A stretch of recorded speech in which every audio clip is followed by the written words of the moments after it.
Soon.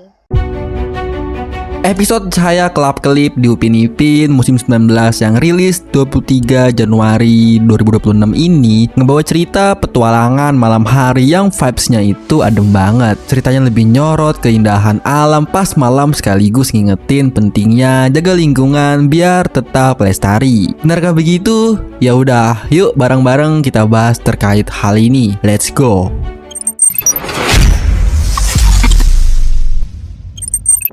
Upin dan Ipin bareng geng akrab mereka, Fizi, Ehsan, sama Mail ngebujuk Todalang biar mau ngajak mereka ke hutan atau kebun yang gelap cuma buat ngeliat kunang-kunang. Di episode ini, momen paling kerennya pas mereka takjub ngeliat ribuan kunang-kunang yang nyala kelap-kelip di malam hari. Bikin suasananya berasa magis banget. Ceritanya fokus ke misi buat selamatin atau minimal menjaga keberadaan kunang-kunang. Suasananya dibikin kayak petualangan seru ke hutan, jadi kerasa menegangkan tapi tetap asik. Di sini Todalang jadi sosok pemandu yang ngajak anak-anak nikmatin indahnya alam. Vibes kampungnya dapet banget, penuh rasa nostalgia dan nuansa petualangan klasik. Episode ini dimanjain sama tampilan kunang-kunang yang nyala cantik di malam hari. Cahaya kelap-kelipnya bikin suasana jadi kelihatan magis dan adem di mata. Mencintai alam, ngajarin anak-anak buat lebih peduli dan sayang sama alam sekitar,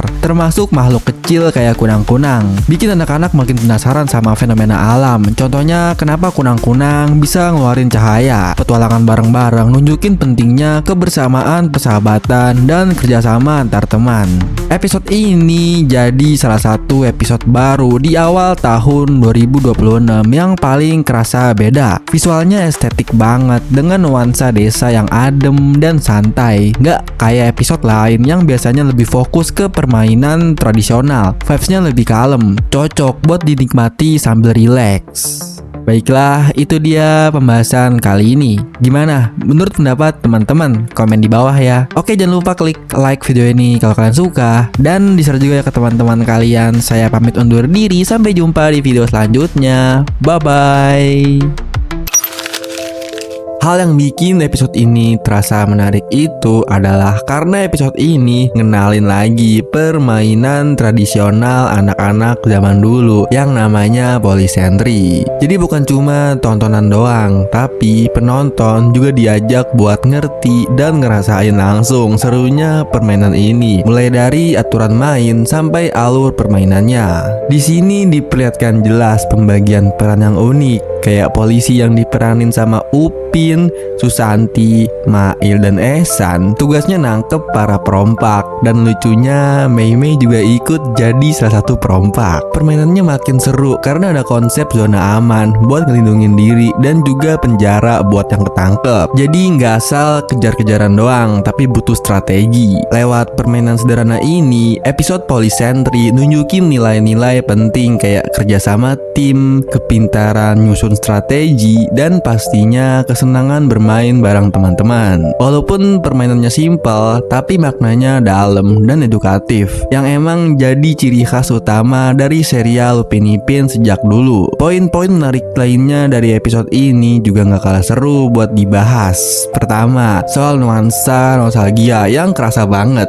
Permainan polisentri ini kayak ngebawa penonton lama balik ke masa kecilnya Opah dan Todalang. Jadi bukan cuma anak-anak yang menikmati, tapi orang dewasa juga ikut ke bawah perasaan dan keinget mainan zaman dulu. Terus dari sisi peran karakter, pembagiannya bener-bener bikin ketawa. Ada momen-momen tak terduga kayak Mei Mei yang biasanya kalem malah kebagian jadi perompak. Hal-hal kayak gini bikin suasana episode jadi makin hidup, rame, dan gak ngebosenin.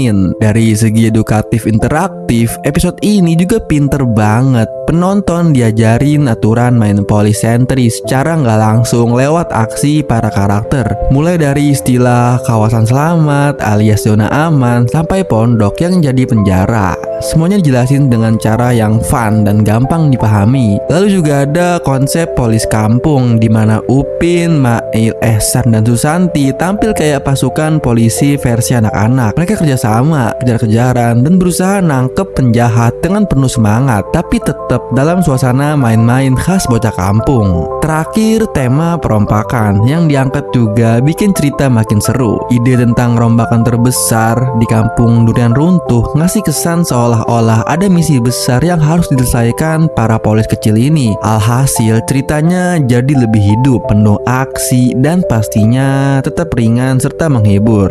Kalau ditarik garis besarnya, episode ini bisa dibilang sukses banget karena mampu nyampurin unsur nostalgia, nilai edukatif dari permainan tradisional, dan aksi seru ala polisi dalam satu cerita yang ringan dan gampang dinikmati. Konsepnya dibuat sederhana tapi tetap fun, jadi anak-anak bisa seneng nonton sekaligus belajar, sementara penonton yang lebih dewasa juga ikut ke bawah kenangan masa kecil. Alhasil, episode ini terasa lengkap, menghibur, bermakna, dan tetap setia sama ciri khas Upin Ipin.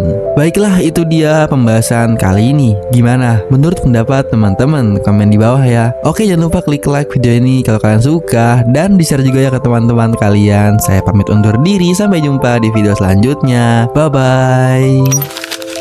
Dua platform media sosial asal Malaysia, Pawagam Malaysia, kedapatan ikut memajang logo Boboiboy Movie 3 dalam daftar deretan film yang dijadwalkan bakal tayang pada tahun 2026. Hal ini langsung bikin banyak fans berspekulasi dan makin penasaran karena kemunculan logo tersebut seolah-olah jadi sinyal kalau film ini memang sudah masuk rencana penayangan resmi di tahun tersebut. Walaupun sampai sekarang Monsta masih belum ngasih konfirmasi resmi, tapi dua akun media sosial Pawagam alias Bioskop Malaysia kompak ngebagiin logo sementara Boboiboy Movie 3 di daftar film yang dijadwalkan rilis tahun 2026.